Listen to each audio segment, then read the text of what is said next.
right. So, first of all, welcome to Something Wicked DocuFest.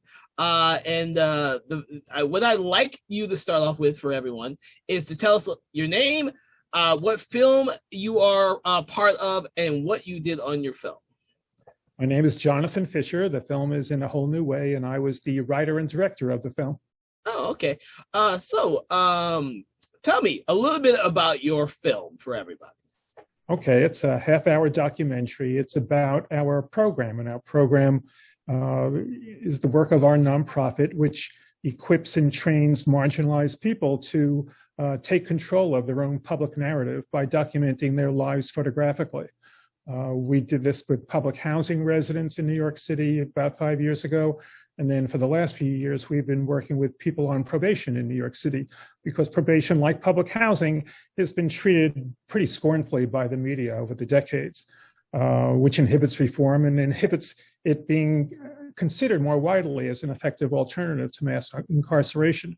So our aim with this film is indeed just that, to help reform criminal justice while promoting the work of the photographers whose work, we find pretty stunning, and we hope you will do also. Well, that's one of the things that captured me with film, is the fact that you took these people who would have been on probation, and they used this amazing photography that they learned from your program to kind of express themselves for a wider audience. Is that something that you came up with, or did you find it somewhere else, or how did that come about? This practice is actually called participatory photography, and it sort of turns traditional photojournalism on its head. The people who were for hundreds of years often, the subject of photographs suddenly become the photographer. It turns things around from traditional photojournalism. This practice originated among American aid workers in rural China in 1992, and gradually has been kind of spreading all over the world. And I think our first project, Project Lives, on behalf of the public housing residents in the city, did help to take the practice to a new level, if I could say so modestly. And it's becoming more and more popular, even in the Instagram age. You might think, okay, everybody has cell phone cameras, everybody takes, pictures routinely, but still, the fact that we can provide, training and great equipment and a platform is something different than these individuals have been used to, even on their cell phones.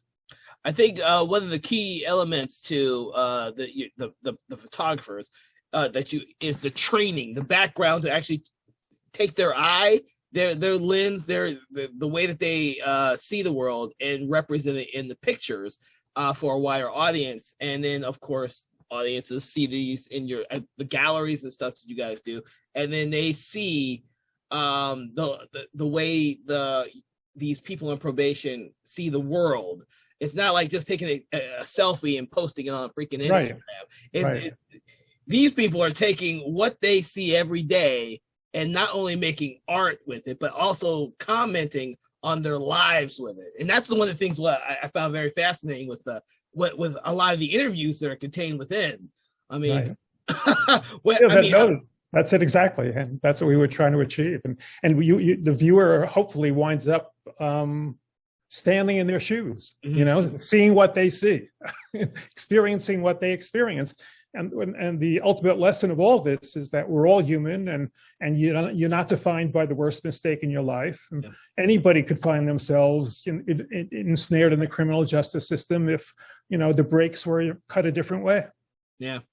So let me ask you: have you seen that this process has been tremendous in, I don't want to say the word rehabilitate, but I guess helping these people for their own future selves in how they approach life, so that they don't get back into that same cycle of being into the justice system and stuff like that?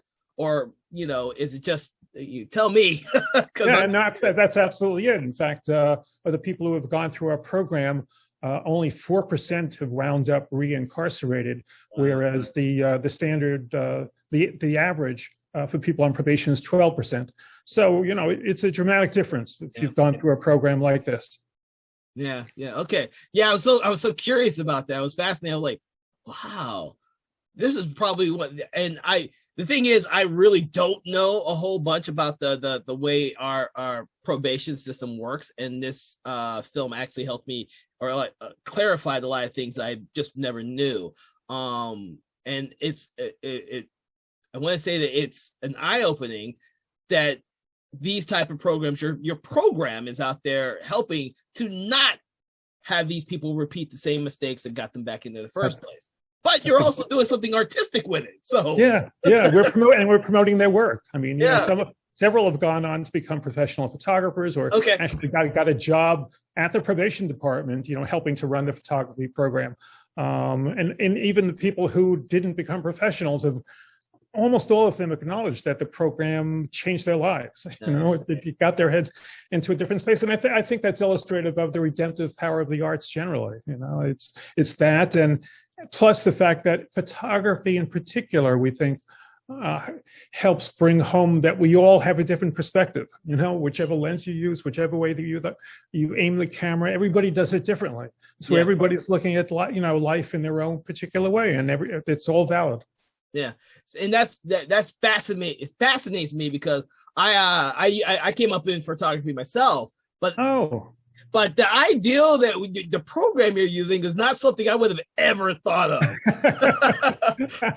I'm one of those guys who I did wedding photography, kids photography, infant photography, stuff like that. Because I worked for a corporation, and I never thought about using it in that way. My background is studying Ansel Adams and nature photography, and what these kids are doing is like, wow! It just never dawned on me because my experience wasn't in there. It was really eye opening. It was really different. I liked it. Well, they learned from the masters. I mean, our teacher Chelsea, who's pictured in the movie. She teaches a 12-week course, and there's like a 1-week lecture and 1 week reviewing the photographs that they've taken the previous week. And that lecture goes through Ansel Adams. It goes through, I think Willie Magelston, for some reason, turns out to ring a bell with the participants more than any other photographer, which is fine, Yeah. Well, I did photography really early in my career before filmmaking, so it was like I learned for the older generations. I shot on all real 35 millimeter and 70 millimeter film. I didn't have digital photography when I was doing it. So. That's right. Neither did I.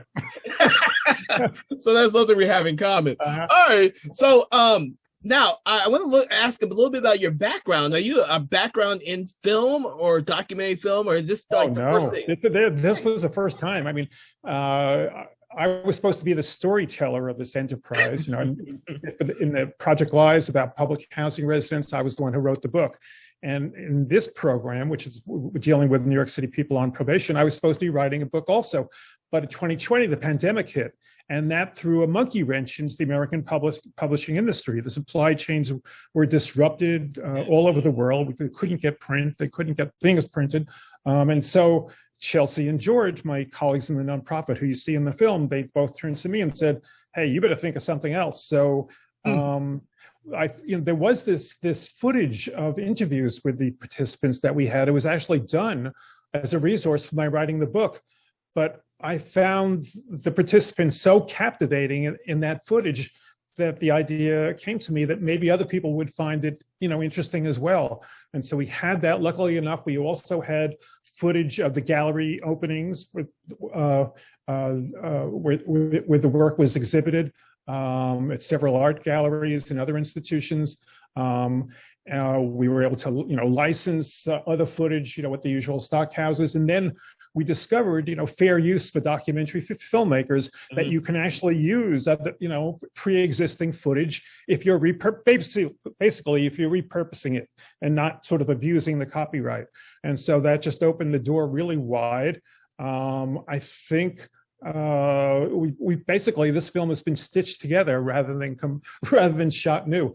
Out of the 31 minutes and 6 seconds, I think there's maybe 20 seconds of original footage in the whole film. Wow.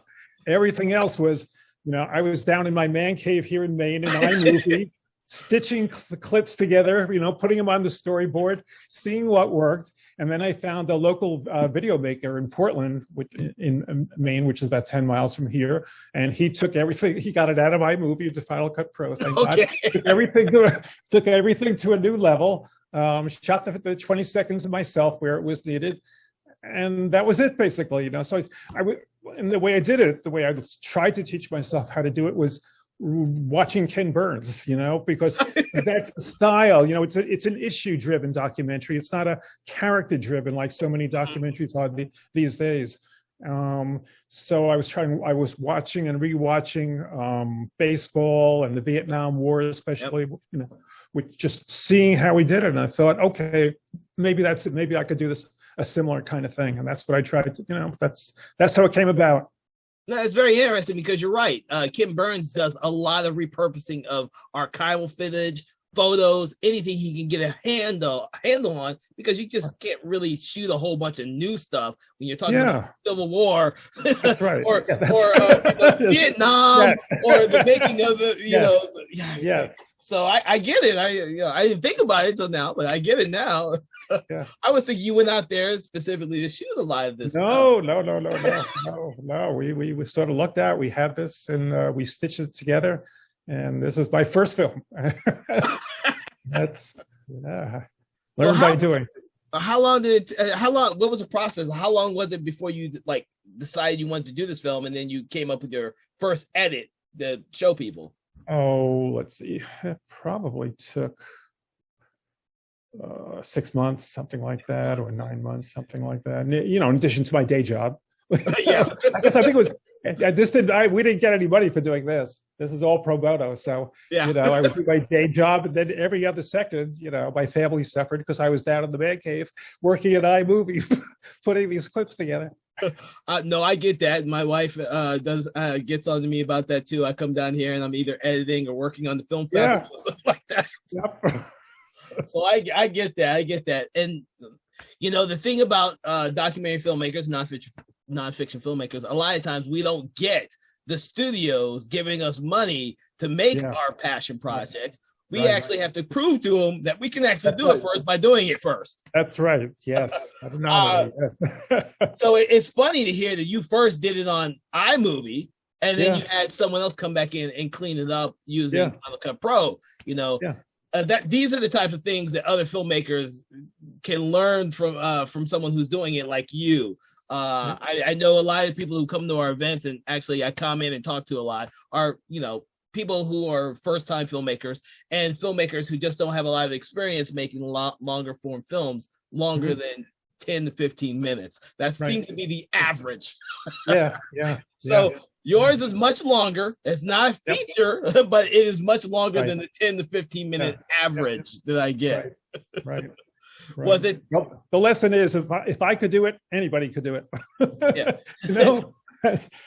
As long as you have a compelling story to tell, I will say go out there and make your film, whether you have the money beforehand or not, because you never know who's going to give you money, if anyone's going to give you money, and you don't know how long it's going to take for you to get the money to make. So you should make it when you have the passion to do it now. Right. I agree with that, Kevin. Yeah, absolutely.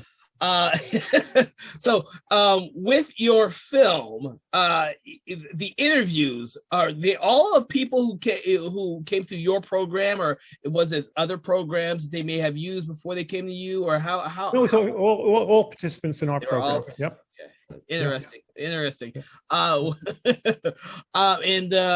assuming the program is still going on, correct? Oh yeah, and when the programming started in New York City in 2018, we had trouble getting people to come to classes. Where maybe one person would show up, two people would show up. I mean, we were an unknown quantity. They had never experienced anything like this before at the probation department. But gradually, word of mouth spread, and now with 600 people having gone through the program, the classes are oversubscribed the first day. In fact, there's a waiting list of 200 now waiting to get into a class. So it succeeded too well, maybe. So how many people typically goes through the class at a time? If you have 200 people? Yeah, about 30 at a time, I would say. Wow. Yeah. Yeah. That is very interesting. Wow. Okay, so that means your program is very successful. Yeah. Yeah. Yeah. And how well is how well is the reception for your film? I'm hoping it's really well, really good because of the subject matter. How Oh yeah, no, it's been better than we could have dreamed. I mean, we've been playing the film festival circuit, and of course that's what led us to you. But I think it's not the kind of film that Sundance would go after or Tribeca would go after. We know that. But we're very happy with where we have gotten in. And I think we've been selected by 130 film festivals so far. We've got about 40 awards in all kinds of areas. And it's beyond our wildest dreams in a sense. So we're kind of floating on air right now. I mean, eventually, we certainly, to accomplish the aim of criminal justice reform, we want to start spreading the word, through the media. And we're just waiting for the strategic moment to do that. It may be if we can get the book published or do an ebook, or I think there's the New York State Senate, maybe New York State senators are trying to arrange a screening of the film for the entire New York State Senate. That's a newsworthy event, and we think that might be what gets us in the media coverage that will really take this to a whole new level in terms of public impact. Okay, well, so that brings up two other questions. One is, are you still working on your book? And two, are you working on like expanding on this concept and doing like I hate to say part 2 or a feature-length version of it? The book actually right now is being copy edited by someone for possible publication as an ebook, because that's something anybody could do, right? I mean, you wouldn't think of picture books, illustrated books necessarily as ebooks, but they've kind of worked. The ebook photography books are doing pretty well on Amazon Kindle these days. And you really get a sense of the photographs that way.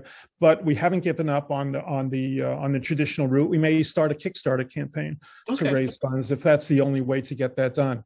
Then in terms of where we're going forward, we've actually started planning our third program following public housing, following probation.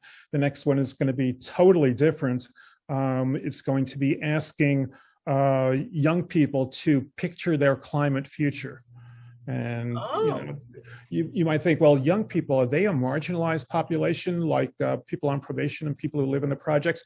Our view is that they are. I mean, if we grown-ups are about to saddle the next generation with climate calamity, then we must not be taking them very seriously.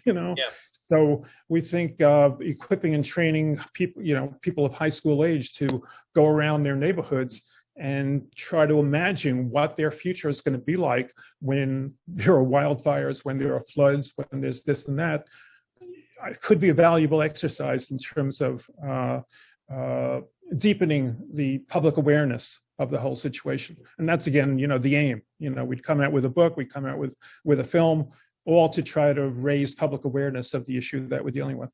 No, that's very interesting, because actually I've seen some films where they mention or comment on the fact that we're seeing a lot more younger people out there making headways in regards to telling the public that the climate is something that's affecting them and will affect them, because they're the ones who have to deal with it 50 years from now. That's exactly right. I think we're not going to be here. We would hope, but I'm going to be like in a wheelchair crutching like this 50 years from now. So I actually really think that your ideal is very, very sound, and I'm looking forward to that ideal, because I think it is the younger generation who needs to be told this, or needs to. I think the way you're doing it with the younger generation are the people that you need to tell others about this, because they're the ones that have to live with it. That's right. That's exactly right. It's a great concept. I really be. That's actually something that I'd be very much interested in knowing more about, because, it's. I mean, I've got my son, and I've got me and my wife are having another child. And I'm hearing all the climate stuff going on, and it's really going to affect them. Yes, starting out. Yes, exactly. Yeah, that's very interesting. Totally. So, all right. So the film is coming to something wicked. Maybe 5 years from now. well, we'll still reserve a spot. Oh yeah. So obviously, you see yourself doing more film projects in the future. Right. Did you ever think that this is where you were going to be heading towards? No, never. I guess everybody growing up in the generation I did, in the 50s, 60s, 70s, kind of had it in the back of their mind as a dream. But, we had to make a living, we sort of got diverted.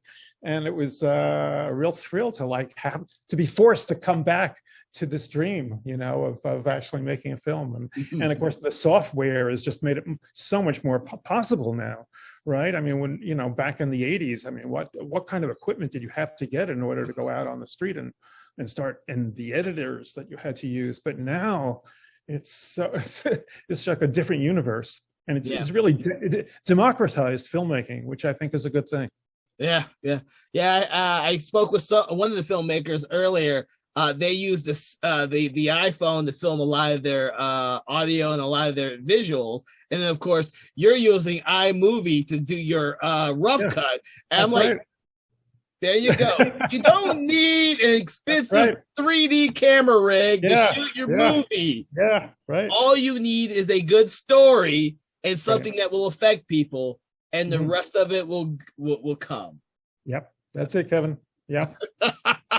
So, is there anything you would like to tell people that happened? Well, see, that's the thing with you and your film. You most of yours is archival footage, but because I always like to ask people, what was some of the things that happened while you were one of the funny things that happened while filming the movie? I was like, if most of yours is archival footage, I don't know how much you had that was funny or interesting. We had power outages, so I was down in the dark in my man cave. Oh my God! Oh, no filming stories. Sorry.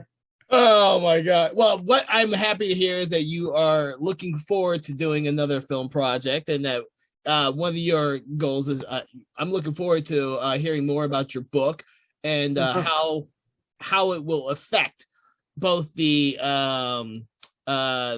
your photographers' lives and of course the people your third project with the climate, because those are very interesting, and I think those are very progressive thinking right now. And I don't know, being up in New York, if that's just New York mentality, that it's become something much more prevalent there, like in California with the wildfires and everything over there. I'm sure they're thinking about it over there. But my audiences are in Georgia, so trying to get people in Georgia to think like that is a little bit harder. Yeah, I can imagine. In terms of the probation, actually, Georgia's interesting because Georgia is kind of an outlier in this country. They put more people on probation proportionally than any other state in the union. And they actually tried to reform probation within the last couple of years. And they thought it would actually lead to shorter terms and people getting off probation earlier and not being put on probation as much. And it didn't actually have that impact after all, and so they have to go back to the legislature's thinking about going back to the well and maybe tweaking that reform bill a little bit to see if it could have the impact that was intended after all. So what I'm hearing is that I hope that there is somebody thinking about what you have done up there in New York and trying to implement that here for our reform. That's what I want to see. If he was watching it, I'm hoping that that's what they get out of this. Because I think what you've done is something that any other state can use as a template to help reform probation. That's exactly our hope. And then there's a probation industry group, the International Community Justice Association. They're having their annual meeting in Washington in March, and I'm going to be showing their board the film. And their thinking is that they're going to get it out to probation agencies all over the country and district attorneys. And, this is how reform happens. Yeah. Well, that I especially wish you luck for. Wow. Yeah. So what I want to do is to make sure that you tell us or keep us informed on where your film is going, your kind of awards and accolades, and the success of the film, and by all means your future projects, because we're more than welcome to visit all future projects of filmmakers who we screen. That's one of the things that we love to do. We love to support you filmmakers, because without you, we don't have an event and we don't get to watch some amazing films. So, so by all means, in a couple years, when you figured everything out for your not sequel, but your next film, we would love to have that one. You got it. You got a date. Circle the date. Well, it has been a pleasure speaking with you about your film. And like I said, I wish your film nothing but continued success at film festivals. And I look forward to your next film. Thank you so much, Kevin. And thank you all at Something Wicked. Thank you. You have a good day. You too.